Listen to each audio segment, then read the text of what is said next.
Take two. Go. My name is Antonio. I make music. I like to write. I play the guitar. I just like to create. What's your creative process like? Sometimes there's no process. It's hard to force myself to be creative. It's like it just comes and goes. Mm-hmm.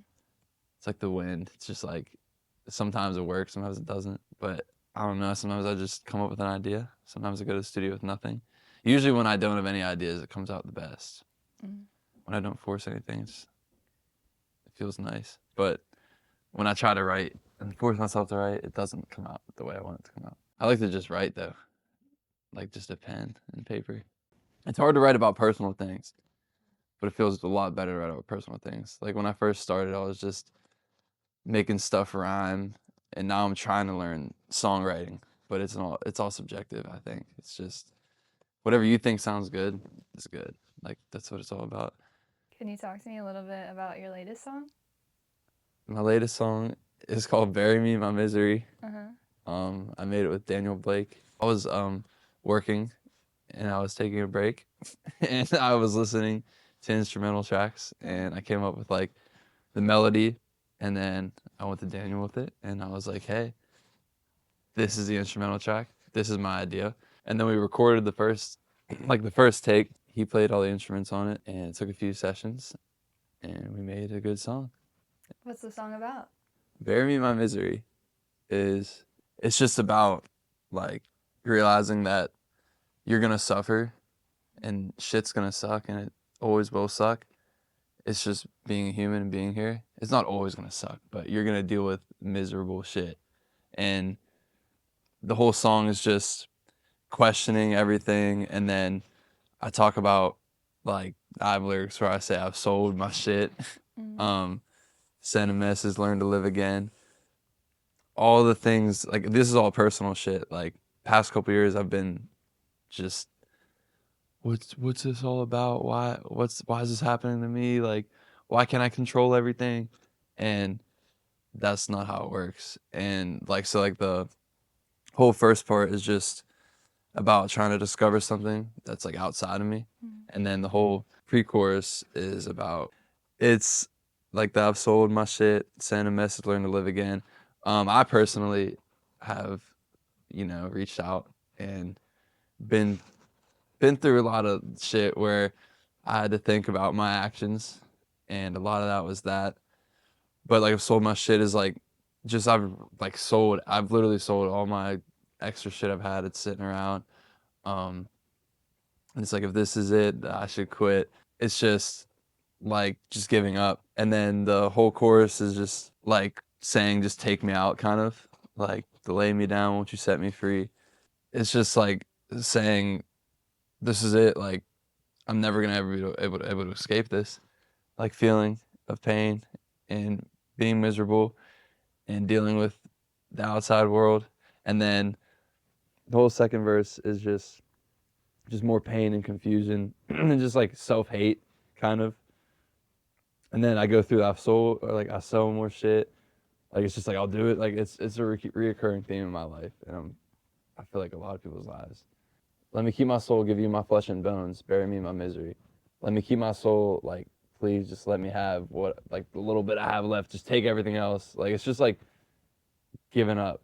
And then the last verse just ties back into give you half my soul, I'll keep my flesh and bones. I love you, misery.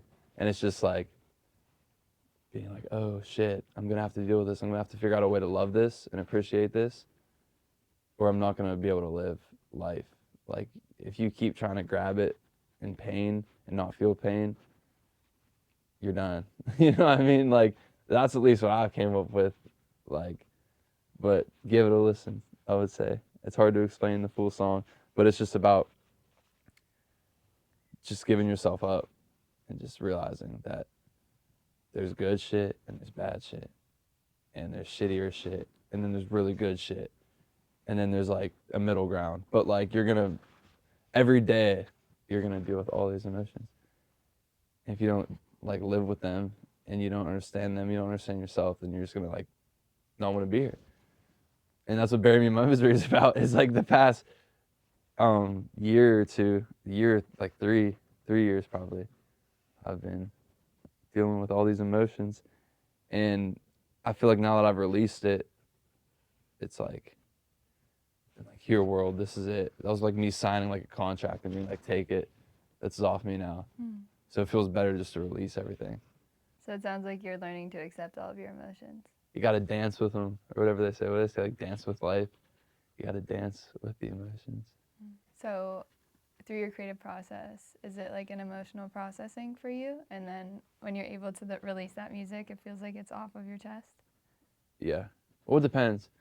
I look back and I'm like, damn, that was a crazy time in my life. Like, you might be talking to yourself 3 years from now or 3 years ago. Like, I feel like that all the time. This one was like an in the moment, like, this is how I fucking feel right now. And it came out how it came out. But sometimes I feel like I have no idea what I'm making. And then, like, I'll listen to it way down the line. It's like I'm speaking to my future self or my past self. Like, it's hard for me to pick a topic and write about it, which I want to learn how to do better. Like, I want to learn how to be like, oh, today I want to write about this. But it's so hard for me. It's like my creation is like in real time, whether I know it or not. Like, sometimes it just flows, but like, I can't force myself to be creative. You just gotta be, you just gotta do it. Like, you just gotta like let it flow when it comes. I don't know. It's like it's an emotional thing for me. When I put something out, it's like a real time of what I'm feeling. Like, whether it's a story post or like a video of me singing, it's literally like how I feel in that moment. It feels good to just create. That's why we're here, is just to create. Mm-hmm. Can we talk about your connection to God and like how that all plays into music? The source, God, just flowing with God. You just gotta ask. It's all there. Everything's there. You know what I mean? Once you start saying God and meaning it, whether you're writing to yourself or just speaking, it's a relief. Us, our human self, is not what's creating. We're just a channel. That's it. It's all bigger than us. Everything's bigger than us. When you get a thought in your mind, I do, like, in your subconscious mind, it's not us. I really believe it's not us. But you have to act on it. Like, that's God calling right there. Is when you get that feeling, your intuition is just God talking to you, in my opinion. It's just like, do it. And if you don't do it, that's why we feel shitty, like when we don't act on things that we feel called to do. Like, we're supposed to just flow and just be and feel everything. It's like, it is within, but it's within, it's not within egotistical, oh, I got it within. It's a godly within. It's not us at all. That's God. You know what I mean? And it is a gift, but it's a gift that could be taken like that. And like, life's a gift. But like, the more you resist life and the little calling you get in you, the shittier you're gonna feel. And you're gonna be like, why is this happening? Why is that happening? You just gotta float. Like, I've tried to heal 1,000 million times for every day. Like, you'll just keep on healing in a circle all the time. You will heal until you're not here anymore, humanly not here anymore. Like, your soul's always gonna find shit to heal, and you're always gonna be questioning it. You just gotta flow. Like, you gotta be like, okay, this happened. That's it. Released. Gone. That taught me this. This happened. Keep going. Like, that's another thing with like the music. I feel like when you create something, it's just a time capsule. Like, it's like, this was this part of me. It's gone now. It's gone now. It's gone now. And that's like, I don't know. We're all like one. Like, we're all one and the same. Like, there's no barriers between any of us, and there never will be. That's why we relate so much to other artists. Like, that's why when you're like, oh my gosh, this song is exactly what I'm going through, or I went through, or this and that. It's just God, like, just connecting the dots between us. Are you working on any new songs right now? I have one that's like a letter to myself. I don't even know what I'm gonna call it, but it's just feels like it's just me talking to like my 18-year-old self. And there's an acoustic version, and then there's like a long cinematic version. And yeah, it's gonna be good.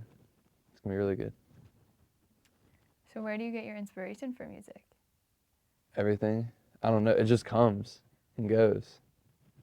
It's like, the more aligned I am, the more it's there. So when I start moving off track and not working on myself and not working out and not moving with a purpose is not there. The more you feed into like, yourself, the more your inspiration will show itself, and the better person and man you'll be for the world. Whether it's a relationship, a friendship, creativity, the more that I pour into myself, the better I create, the more I relate to people, the better I feel about everything, the more confident I feel, the more secure I feel with God. When I'm not doing that, which I'm on and off with that. I've been on the on for a while, and I'm getting better at being on the on for. I was off for a couple of years. The more on I am and sober I am, the more it's just there. So you mentioned you've been sober for a little while. Yeah. 7 months? 7 months. What was life like before that? Fun. No, I'm kidding. Fun. So fun. Nah. It seemed fun. I just came to realize that if I wanted to live my life purposefully, I had to shake that, and I had to shake getting high. Yeah, I've been sober for 7 months, and it's finally like the anxiety just is lifted. It's good to get sober. That's where you feel most connected with God, is when you're sober. Drinking like brought me to the all-time low, and it messed me up for days. It made me feel less connected to people, and it just made me not give a shit about what I was doing. So like, I've hurt myself, I've hurt people, getting high, doing drugs, drinking. I wasn't creating how I believe I was meant to create, and my bank account was a reflection of that. My relationship with myself, everybody around me was a reflection of that. So I was like, you know what? Done. We're done. You'll start to realize, like, if you're questioning getting sober and you're watching this, try it. I'm happy for you. It's nice. Like every day, thank you. Every day is just, my stress is gone. Like, I know that wherever I go, I'm going to succeed. Like, I feel like life is so much more of a blessing now that I'm not drinking alcohol or doing drugs. My life's completely changed. It's cool being sober. I don't know. I never thought I'd be saying this a year ago. So, it's nice to be sober. I'm happy for you. Thank you so much. So, what would you title this chapter of your life? This chapter of my life, I would title it, I don't know if I would title it anything. I'm trying to be like all stoic. I really don't know. This part of my life is titled, I'm happy with where my feet are, and I'm living every day and creating every day, and I'm realizing who I am, and I'm realizing that every day is new opportunity and every day is beautiful. And that's the chapter of it's like a whole page, like the chapter's like 4 pages of like bold, you know what I mean, like in the book. Like it's, I don't have a title for it. Unbecoming of the man I was yesterday. You're constantly unbecoming. We're gonna be unbecoming until we're not here and becoming. It seems like you're just comfortable with the ebb and flow of change. Yeah, it's a choice though. Some days it's like, oh my gosh. I'm not saying this like I'm like, I got this shit figured out. Like, I got no idea. But I don't have a title for this part of my life. I don't even have a title for my life. We're just here. I'm just happy to be here. Thank you for being here. Thank you for being here. Yeah. What are you learning to love about yourself? My brain, growing up, I just felt I was weird or just different. I'm just learning to love who I am. And being sober has helped me seeing who I am. I don't know, the older I get and the more like happy I go with myself, I feel like I've talked to like my younger child self and been like, dude, you're not weird. When I was younger, I felt like I didn't fit in much. I mean, I had friends and stuff, but like I've always just felt like I couldn't connect that much with people. And like, I'm just learning to love that my mind is a little bit different.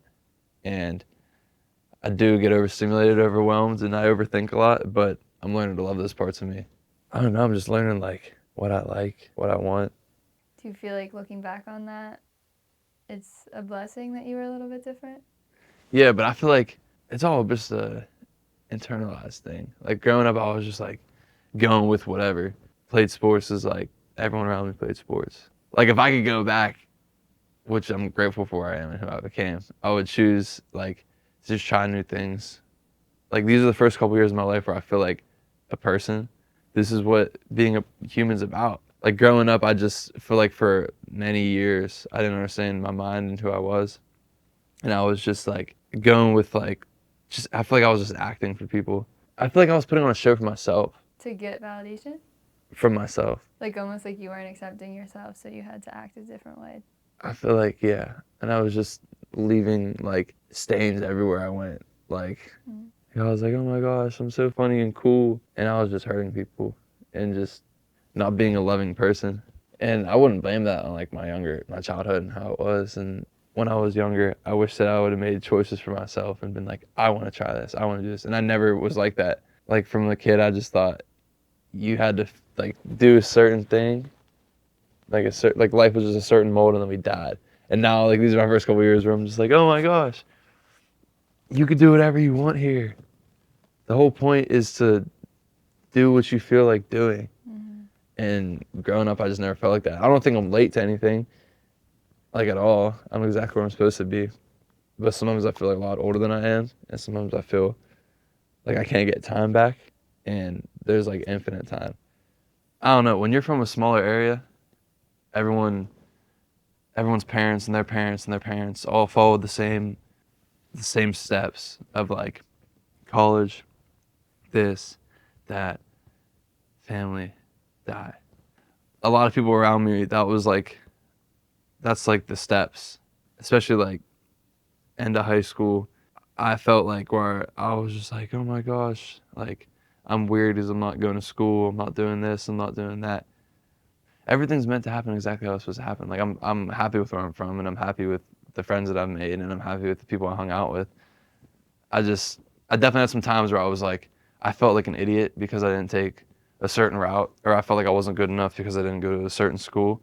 Don't get me wrong, I fit in, but like certain things that like I would always overthink about. And now that I'm older, none of that stuff matters, like at all. Like there's endless money. I've made money. Like I got a job. That's not what really matters in life, in my opinion. And people might argue differently, but So what really matters? just being and finding out who you are and just growing. You're always gonna find a partner or all that stuff. Like you don't have to force a job. You don't have to force a partner. You don't have to force kids. None of that stuff needs to be forced. You just have to flow. And I feel like definitely being from a smaller area and more connected families and certain money, like tax brackets, that's pushed on you for years. And I don't know what made me not listen to it, which is like, I thank God. Like it's just, it wasn't me. Like I subconsciously knew that I wasn't doing that. And there's no hate on anybody who did that. Like everybody has their own path. But it was definitely weird growing up and like not going that way, and it made me hard to connect with people. And I have a few really good friends that like have always been accepting of me, and I don't know. I feel like if you let that stuff affect you, or if people around you make you feel like that, they're not supposed to be around you. Thank you, Antonio. You're welcome. All right. Is there anything you want to say directly to anyone watching this? Um, get right with God. You just got to ask for the answers and they'll come, they'll present themselves. Everything is within. If you just live in the present moment, you'll be all right. The answers are there. The more that you give to yourself and your spirituality, the better you will treat people, the better you'll connect with people, the better you'll create, and the better impact you'll make on this world. I spent a long time pouring everything I had everywhere else except for myself. And it was good for a while, and then it wasn't good. So, but just pour endlessly into yourself. And this is me talking to myself right now and reminding myself just to love yourself and understand that like you can learn yourself, but you can't force a change on yourself. Just be like, just understand like, okay, this is me. This is cool. I'm different. I'm special. And then just flow with life. That's my advice.